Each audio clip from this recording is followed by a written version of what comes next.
Hello all.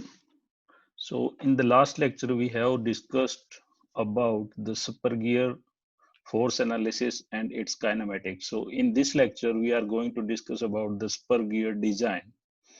So to design a gear drives, the following data is usually given, like we will be provided with the power to be transmitted.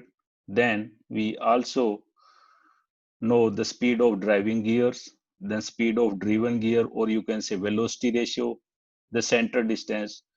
Usually these data are known to us before the designing. And we'll take care of the few things for design a gear, like the gear teeth should have the sufficient strength so that they will not fail under static or dynamic loading during normal running conditions. So we will design the gear tooth for its strength. Second, the teeth should have wear characteristics so that their life is satisfactory.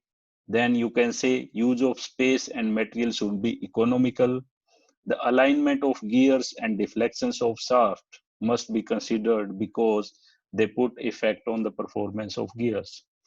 And lubrication of gear must be satisfactory.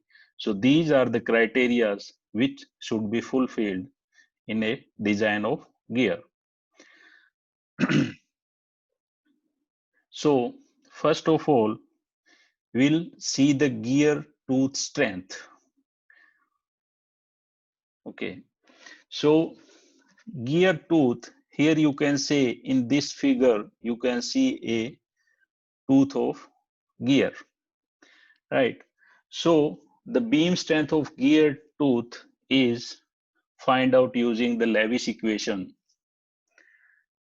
So Lewis assumed that the load is being transmitted from one gear to another, and it is all given and taken by one tooth at a time, because it is not always safe to assume that the load is distributed among several teeth. When the contact begins, the load is assumed to be at the end of the driven teeth, and as the contact ceases, it is at the end of the driving teeth. So when the load is acting at the end of the tooth, or so you can say at this point, so that would be the most worst condition, you can say, because as this tooth can be considered as a cantilever, and when the load is acting at its free end, it will create the more bending moment at the fixed end. And, and if the bending moment is more, then you know the stresses would be more. And in design, always we design a component for its worst loading condition, or you can say for the maximum load or maximum stresses. So in this, it is assumed that the tangential component PT is uniformly distributed over the face width of the gear. This is possible when the gear are rigid and accurately machined. So in this figure, you can say this is the B width of the teeth, and this is height H, which is designated by H, and this T is width of the teeth at its fixed end. And at the free end, there is a force PT, which is uniformly distributed at its over the face width. And the Lewis also assumed that the radial component PR, which induces the compressive that will act in this direction, that will induce the compressive stresses, and that can be neglected. The effect of stress concentration at this point, because geometry is varying, so effect of stress concentration is also neglected during development of Lewis equation. It is assumed that at any time only one pair of teeth is in contact and take the total load. So now you can in this figure, you can see the cross section of tooth varies from free end from here to fixed end up to this XX. Therefore, a parabola is constructed within the tooth profile. Within the tooth profile, if we construct this parabola, so this parabolic profile will give us a beam of uniform strength. Beam of uniform strength. Okay, so now you can see from this figure, from here, this dotted line show us a parabolic profile, which is the beam of uniform strength. And in this region, you can say material is at here, in this region where the cursor is moving, you can say material is extra beyond this parabolic profile. So you can say in this region, this material will provide the extra strength. And here you can say this parabolic profile and this involute profile both are tangential at this point. So here you can say this would be the critical section. Again, from one more point of view, you can say this is force PT, tangential force. So this will create a bending moment, and the maximum bending moment would be at this point. If the bending moment is maximum, then you can say the bending stresses will also be maximum at this point. So now we can, within this region of this tooth, we can identify the critical section, and the critical section is its fixed end. This is XX. So if we see the cross section at this point, this would be something like this, and this is the B face width of the tooth, and this is T thickness, right? So this XX section, at the XX section, you can say the bending moment would be PT multiplied by H. At this section, the bending moment would be PT multiplied by H length. So that is PT multiplied by H. And the bending moment, uh, uh, area moment of inertia of this section is equal to 1 by 12 BT cube, because we want to find out the bending stress at this section. So area moment of inertia BT cube over 12, and why this distance? Because the maximum bending stress would be at this point, at this point. So this distance is equal to the T by 2, T by 2. So y equals to T by 2. Now we can use the equation sigma B equals to MBY over I. Here I by y is y equals to T by 2, MB equals to PT multiplied by H, and I equals to BT cube over 12. So sigma B equals to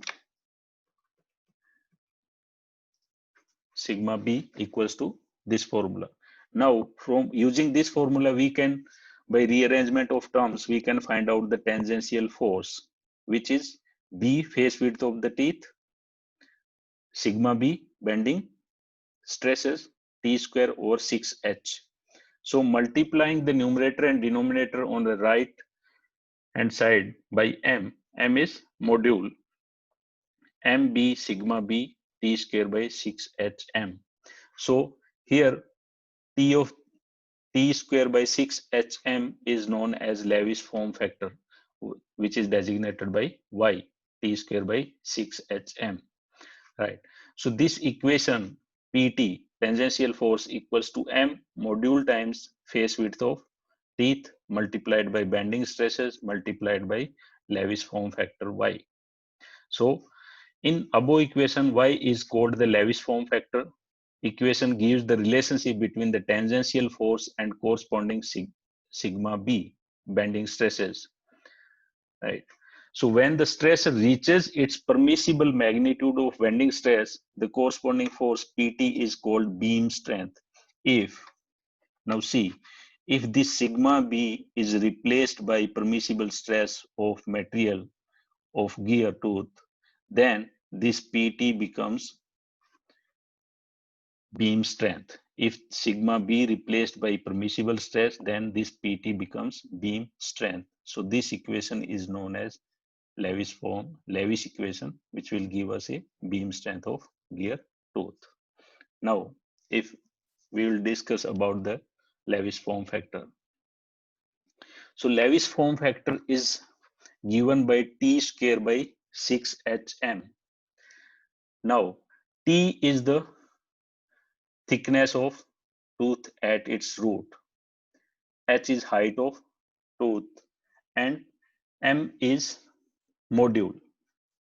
So if we observe this formula closely, we'll find that the quantity T, H, and M may be determined analytically or measured from the drawing of the gear.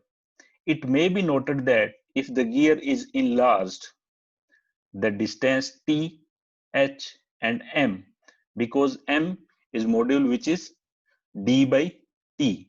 D is pitch circle diameter. So if gear is enlarged, the distance T, H, and M will each increase proportionately.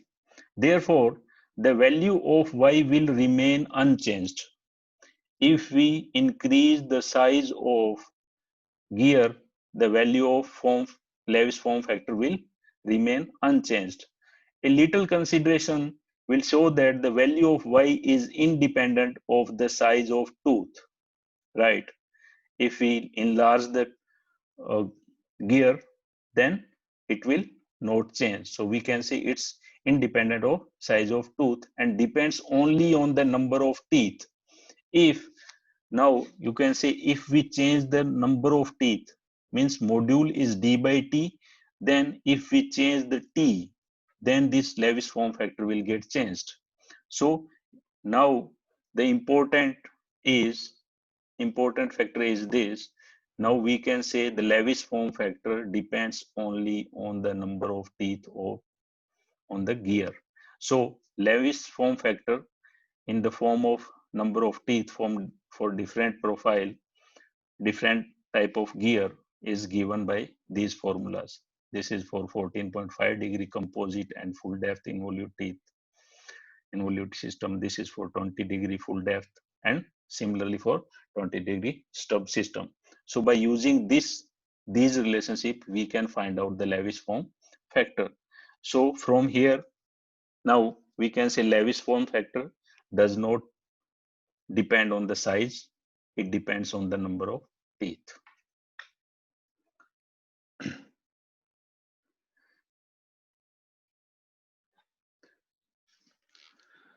Now beam strength is given by, if this sigma be replaced by permissible bending stress, then this PT becomes beam strength of the gear tooth. In order to avoid the breakage of gear tooth due to bending, we have to say that the beam strength should be more than the effective force between the meshing teeth. This beam strength must be greater than the effective force, right? In the design of gears, it is required to decide the weaker between the pinion and gear. Now, if we say that, how we will decide which one is weak? So, for which sigma b multiplied by y is less, for out of pinion and gear, for which sigma b multiplied by y, this factor is less, which is weaker one. And if both are made of same material, so same permissible bending stress for both of the pinion and gear, and Lewis form factor is same, or you can say sigma b and y, Lewis form factor y, then pinion is always weaker than the gear. Okay, so we'll design for the weaker one.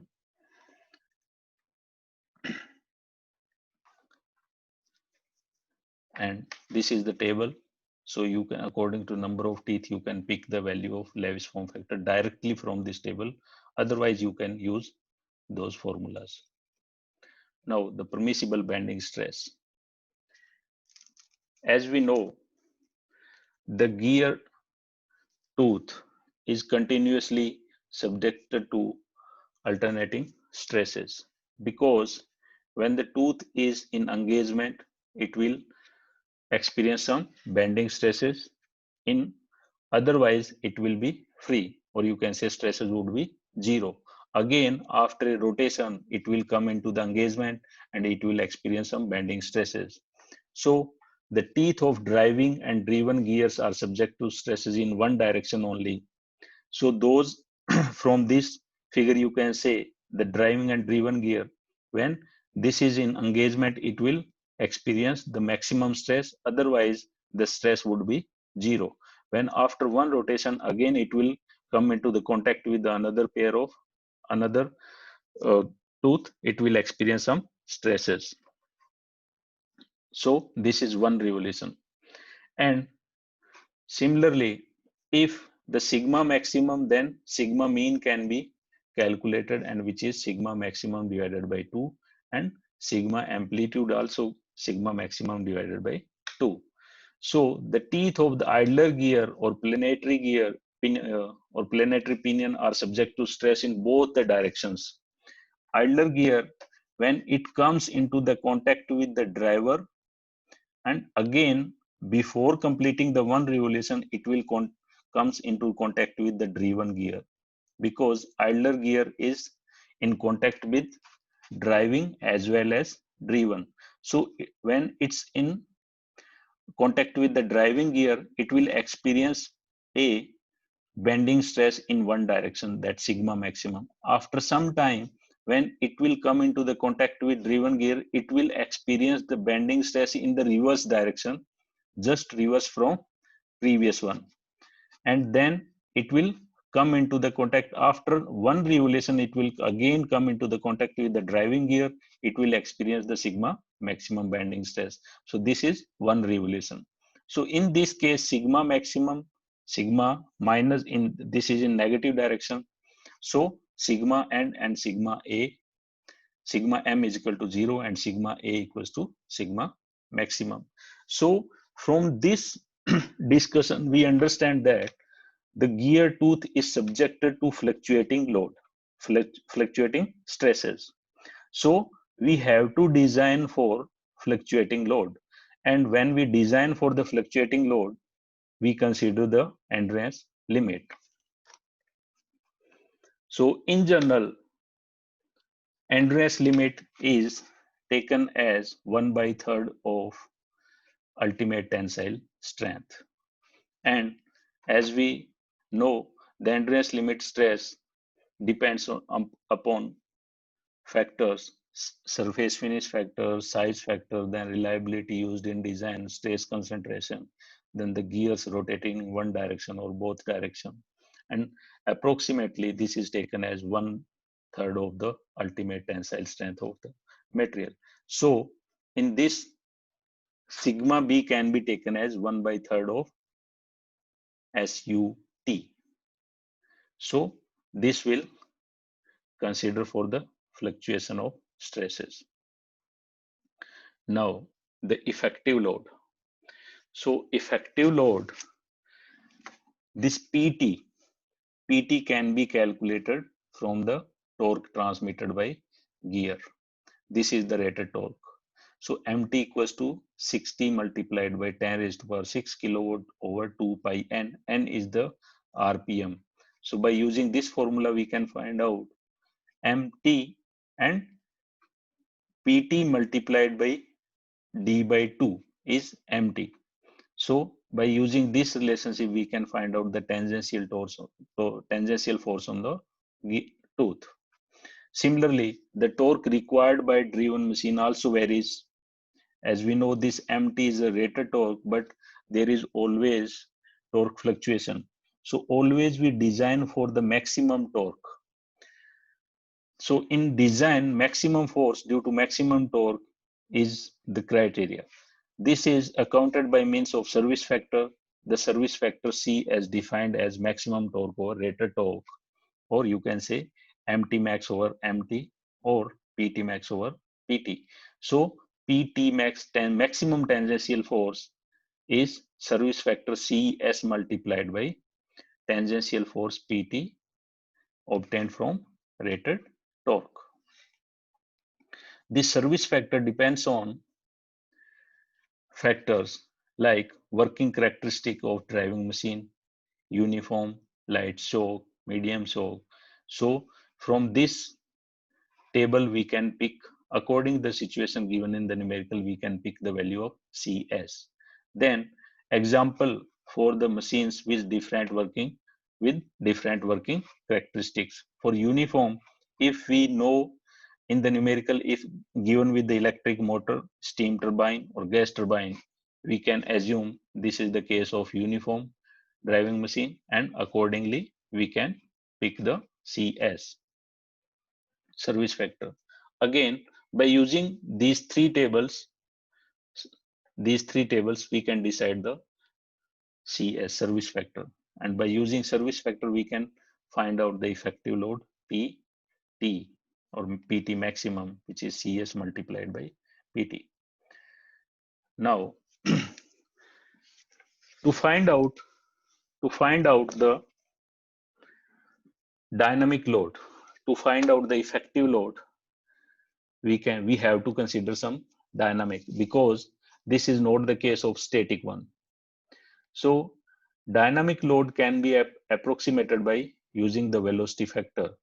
So velocity factor is given for the different conditions. If V is less than the 10 meter per second and gear tooth are commercially cut gear made with the foam cutter and with velocity, pitch line velocity less than 10 meter per second, or if the pitch line velocity is less than the 20 meter per second, so we can use the velocity factor from these formulas.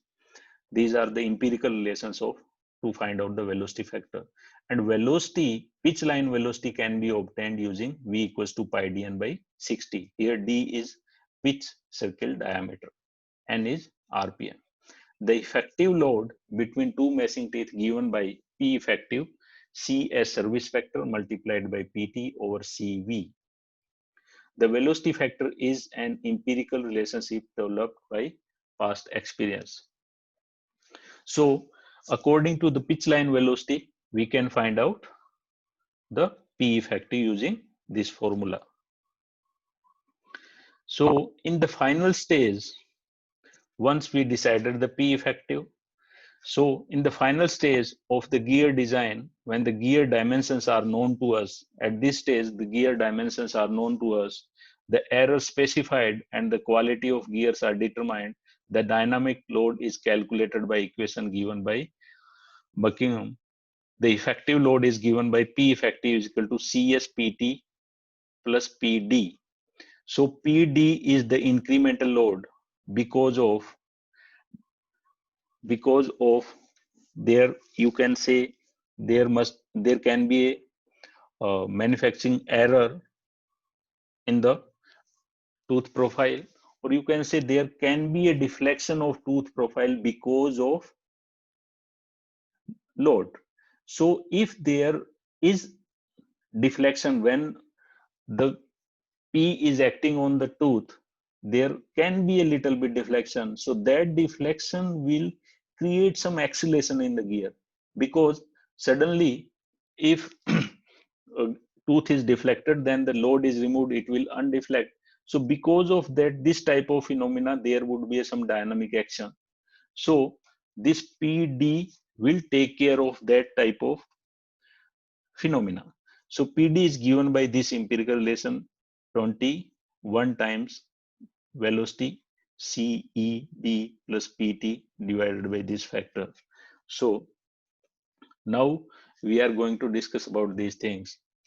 So PD is dynamic load or incremental dynamic load.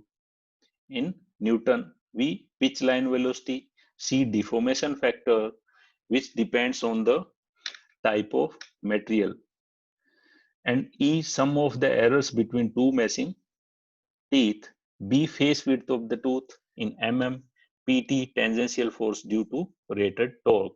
So when we are considering the dynamic effect using this formula, then this PT is tangential force due to rated torque. So you can say in this PT, we have not considered the service factor and velocity factor. And this C, deformation factor, depends upon the modulus of elasticity of material for pinion and gear and the form of tooth or pressure angle. It is given by this formula. C equals to K 1 over EP plus 1 over EG. P stands for pinion, G stands for gear. In this empirical relation, again, there is one factor K. So K is constant depending upon the form of tooth, and K can be taken from these factors. For 14.5 degree, it's 0.107. For this type of tooth profile, it is 0.111.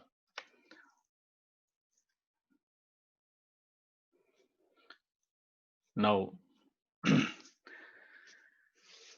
and the value of deformation factor directly can be taken from this equation.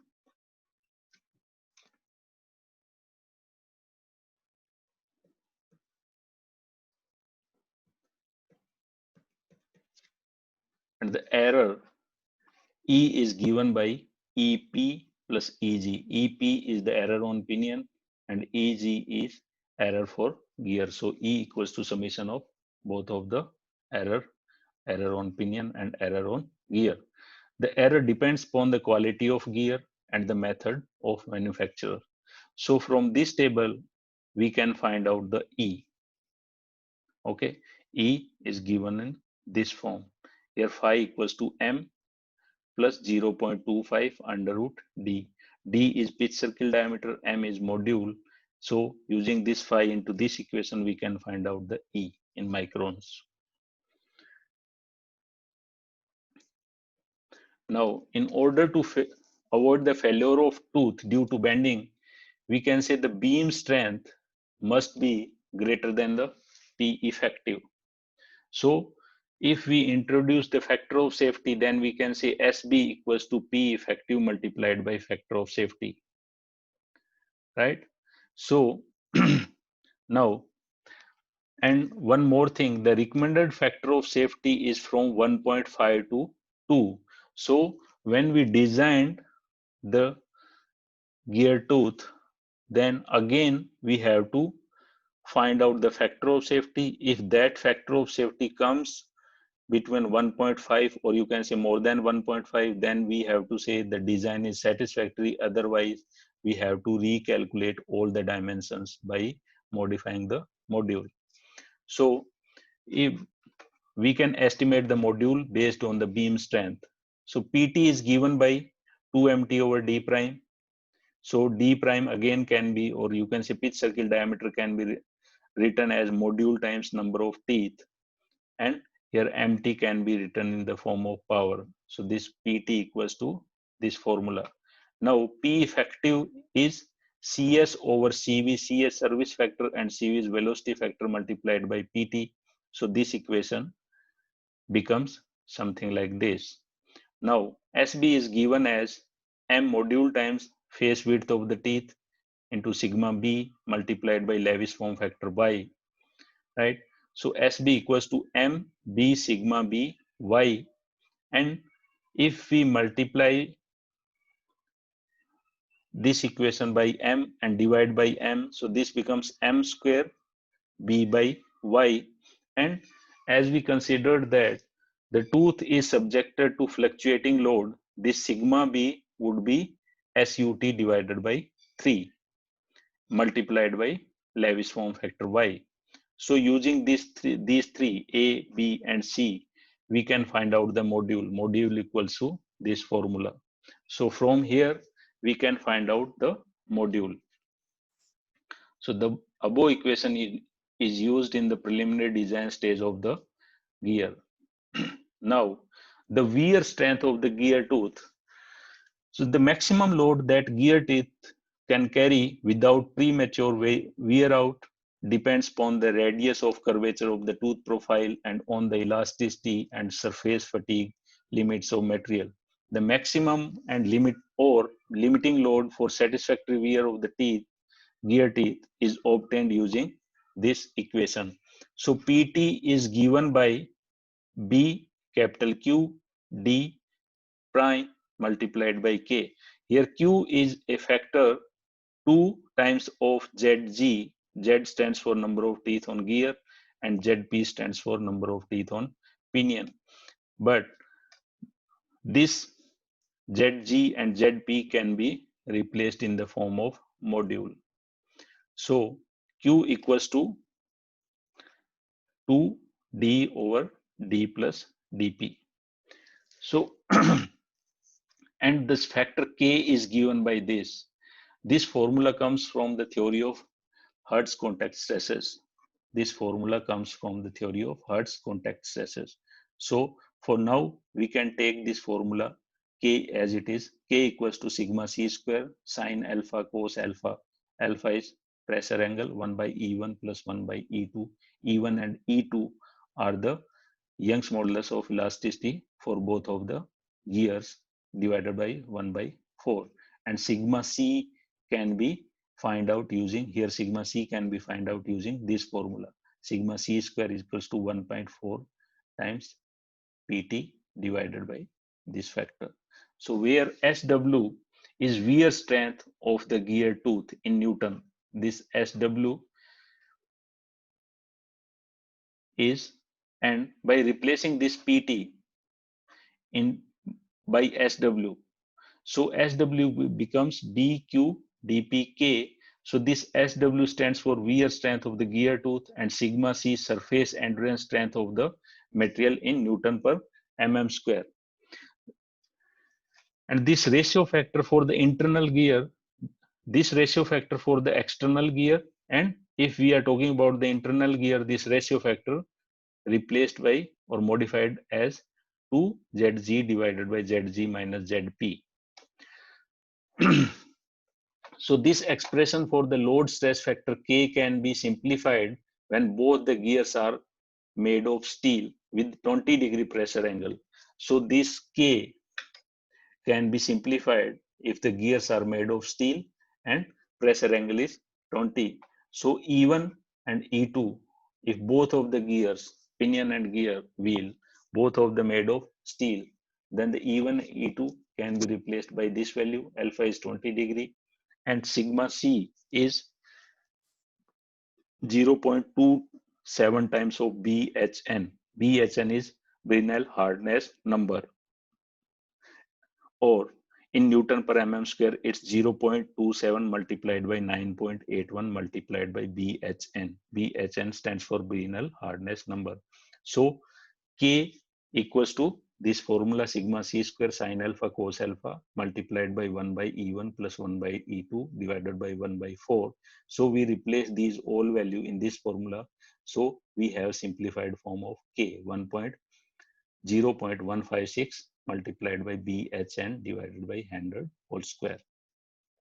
But this equation is applicable only when both the gears are made of steel with 20-degree pressure angle. If other than this,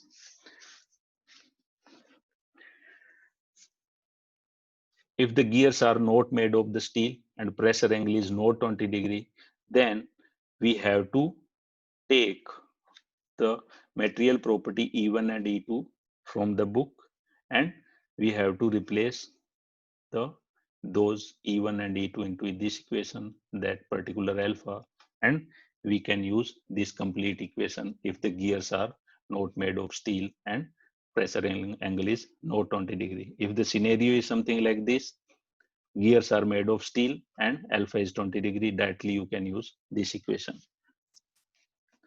Now, in order to avoid the failure of gear tooth due to pitting, or the wear strength should be more than the effective force between the meshing teeth. So SW must be greater than the P effective. So from this table, we can find out the modulus of elasticity for different materials to find out the K. Now the estimation of module based on the wear strength. So you can say for the safer design of gear, SW wear strength must be greater than the P effective, Or if we introduce the factor of safety, then SW equals to P effective multiplied by factor of safety. So using this formula again, PT equals to 2MT over D. So this formula becomes something like this, and P effective is CS over CT CV, velocity factor multiplied by PT, and this SW is BQ dP K. So this becomes M B by M Q dP replaced by M into ZP multiplied by K. So this equation becomes SW wear strength M square multiplied by B by M Q ZP multiplied by K. And by rearranging these terms or using A, B and this equation, we can find out the module.